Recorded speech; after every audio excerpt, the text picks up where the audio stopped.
শিশুদের এই নেফ্রোটিক সিন্ড্রোমের চিকিৎসায় যেই সুবিধা বা যে উপকারিতা পাওয়া যায় সেই তার তুলনায় এর ক্ষতিকর দিকগুলো কতটা যুক্তিযুক্ত বলে আপনি মনে করেন? তো আমি আগেই বলেছি যে এটা লাইফ সেভিং। সব ওষুধেরই কিছু না কিছু ভালো মন্দ দিক আছে। তো আমাদের বুঝতে হবে যে মানে কার জন্য কোনটা প্রযোজ্য এবং ওষুধের পার্শ্ব প্রতিক্রিয়াগুলো যদি আমরা মাথায় রাখি তাহলে আমরা মনে হয় যে জিনিসটা আমাদের জন্য ইজি হবে, প্যারেন্টসদের বোঝানো ইজি হবে। আর আমরা জানি যে কাউন্সেলিংটা খুবই ইম্পর্টেন্ট নেফ্রোটিক সিন্ড্রোমে, হ্যাঁ, যেহেতু এটা দীর্ঘমেয়াদী একটা অসুখ এবং ওষুধেরও পার্শ্ব প্রতিক্রিয়া সম্পর্কে বাবা মাদের পূর্ণ জ্ঞান দিতে হবে। হ্যাঁ, দরকার হলে লিখিত ফর্মে যে আপনাকে এই ওষুধ দেওয়া হচ্ছে যে এবং এর এই সাইড ইফেক্ট আছে, হ্যাঁ, এবং এই হলে আপনাকে অবশ্যই সঙ্গে সঙ্গে চিকিৎসকের কাছে নিতে হবে। নেফ্রোটিক সিন্ড্রোমের বেলায় অনেক সময় দেখা যায় বা অভিভাবকরা যেটি কমপ্লেন করে থাকেন যে ওষুধ দেওয়ার পরে শিশু সুস্থ হয়ে গেল, তারপর দেখা যায় কয়েক সপ্তাহ পরে বা কয়েক মাস পরে আবারও সেই শরীরে পানি চলে আসা বা শরীরে হাত পা ফুলে যাওয়া, এটি কেন হয়? হ্যাঁ, এটা খুবই ইম্পর্টেন্ট একটা কোশ্চেন। আমরা নেফ্রোটিক সিন্ড্রোম, বিশেষ করে মিনিমাল চেঞ্জ নেফ্রোটিক সিন্ড্রোমের ন্যাচারাল হিস্ট্রি যদি দেখি তাহলে সেক্ষেত্রে দেখা যাচ্ছে যে 60 to 80% ক্ষেত্রে রিল্যাপস হওয়ার সম্ভাবনা থাকে এবং রিল্যাপসটাকেও কিন্তু আমরা বিভিন্ন ক্যাটাগরিতে মানে ভাগ করি। আমরা বলি যে infrequent relapse, frequent relapse, steroid dependent, হ্যাঁ, এই তিনভাবে কিন্তু আমরা ভাগ করি। ইনফ্রিকুয়েন্ট রিল্যাপস মানে হচ্ছে যে তার বছরে 2 বার বা তার কম হচ্ছে, আর ফ্রিকুয়েন্ট রিল্যাপস মানে হচ্ছে যে তার একটা মানে 1 বছরের মধ্যে তার 3 বার বা তার বেশি রিল্যাপস হচ্ছে। স্টেরয়েড চলাকালীন সময়েই হয়তো রিল্যাপস করলো, অথবা স্টেরয়েড আমরা 14 মানে বন্ধ করে দিয়েছি 2 সপ্তাহ, 2 সপ্তাহের মধ্যেই তার রিল্যাপস করলো। তো এটা কিন্তু একটা ন্যাচারাল হিস্ট্রি। সুতরাং কোন বেবির ফ্রিকুয়েন্ট রিল্যাপস হবে, কোন বেবির হয়তো একবার হয়েই বন্ধ হয়ে যাবে, এটা আগে থেকে প্রেডিক্ট করা যায় না আসলে। তো এই জিনিসটা আমাদের মেনেই নিতে হবে যে এটা natural history of nephrotic syndrome.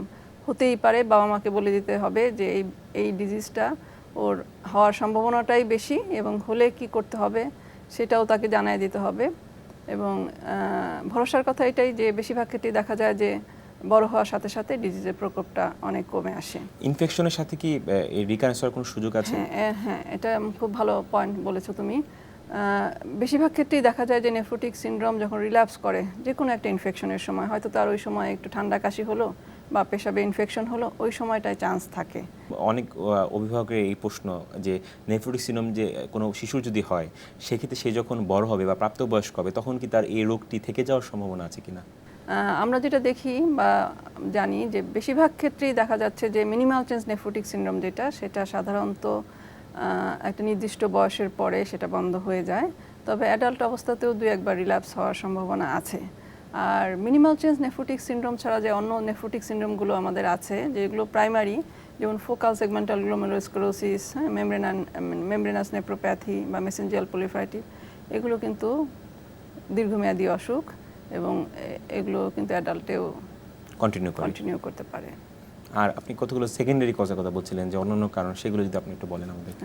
Secondary কারণ হচ্ছে যে যেমন এসিলি আমরা জানি যে এটা একটা সিস্টেমিক ডিজিজ, এখানেও কিন্তু আমাদের কিডনিটা ইনভলভমেন্ট হচ্ছে। হেনোক্সুলেন পারপুরা নামে একটা ভাস্কুলাইটিস আছে যেখানেও আমাদের কিডনি ইনভলভমেন্ট হচ্ছে। কিছু ড্রাগস আছে, হ্যাঁ, সে যে ড্রাগগুলো আমরা আগে ব্যবহার করতাম রিমাটয়েড আর্থ্রাইটিসের জন্য, হ্যাঁ, গোল্ড, মার্কারি, হ্যাঁ, ক্যাপট্রোপিল জাতীয় ওষুধ, এগুলোও কিন্তু অনেক সময় দেখা যায় যে সেকেন্ডারি নেফ্রোটিক সিন্ড্রোম করতে পারে। তবে আসার কথা যে এই ড্রাগগুলো বন্ধ করলে এটা আবার রিভার্সেবল হয়ে যায় এরকম। এবং সিফিলিস, কিছু কনজেনিটাল ডিজিজ আছে, সেগুলোতেও কিন্তু নেফ্রোটিক সিন্ড্রোম হতে পারে। এবং আরেকটা ইন্টারেস্টিং ব্যাপার হচ্ছে যে কনজেনিটাল নেফ্রোটিক সিন্ড্রোম, যেটাকে ফিনিশ টাইপ বলা হয়, যেটা ফিনল্যান্ডেই বেশি হয়, এই নেফ্রোটিক সিন্ড্রোম কিন্তু অ্যাট বার্থ থেকেই প্রেজেন্ট থাকতে পারে।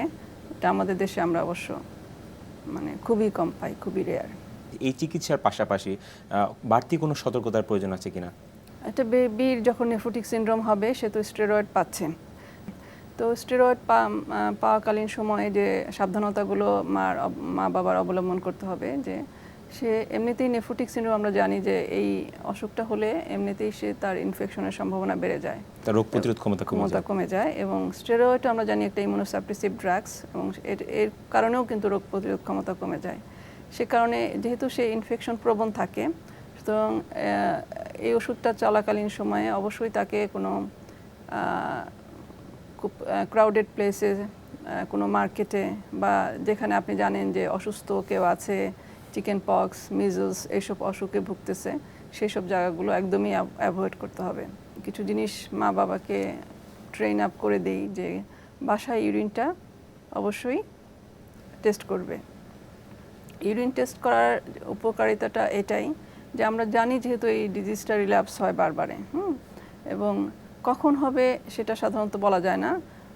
সে কারণে যদি প্রতিদিনই সকালে ইউরিনটা টেস্ট করে তাহলে খুব আর্লি আমরা ডিজিজটা আইডেন্টিফাই করতে পারবো। টেস্টটা কিভাবে করতে হবে? ইউরিন টেস্টটা সাধারণত দুইভাবে করা যায়। হোম যেটা বাসায় যেটা করা যাবে, একটা হচ্ছে যে হিট কোয়াগুলেশন টেস্ট, এটা খুব সিম্পল, খুব কম, একটা টেস্ট টিউব হোল্ডার হলেই চলে যায় যে ইউরিনটা হিট করবে, এবং আমরা কিছু শিখাই দিই যে এরকম হলে এটাকে 1+, 2+, 3+, এভাবে আমরা বলে দিই। আর এখন তো স্ট্রিপ পাওয়া যায়, যা শুধু 30 সেকেন্ড স্ট্রিপটা আমি যদি ইউরিনের মধ্যে রেখে তারপরে কালার ম্যাচ করি জাস্ট ব্লাড সুগার মেজারমেন্টের মতো, তাহলেও কিন্তু আমরা বুঝতে পারবো যে ইউরিনে অ্যালবুমিন যাচ্ছে কিনা। তো এই জিনিসটা রেগুলার করবে এবং একটা ডায়েরি মেনটেন করবে। এবং প্যারেন্টসদের কিন্তু বলেই দেওয়া হয় যে পরপর 3 দিন যদি এরকম 2+ বা তার বেশি হয়ে যায় তাহলে অবশ্যই আপনার ডাক্তারের পরামর্শ নেবেন। এটা একটা ইম্পর্টেন্ট জিনিস, কারণ খুব অল্পতেই যদি চিকিৎসাটা করা যায়, হ্যাঁ, শরীরে পানি চলে আসার আগে যদি চিকিৎসাটা করা যায় তাহলে স্টেরয়েডের ডোজটাও কম লাগে এবং ইনফেকশনের সম্ভাবনাটাও কমে যায়। হসপিটাল জটিল পর্যায়ে যাওয়ার আগেই যদি শনাক্ত করে ফেলা যায় সেটি চিকিৎসার জন্য সুবিধা হয়।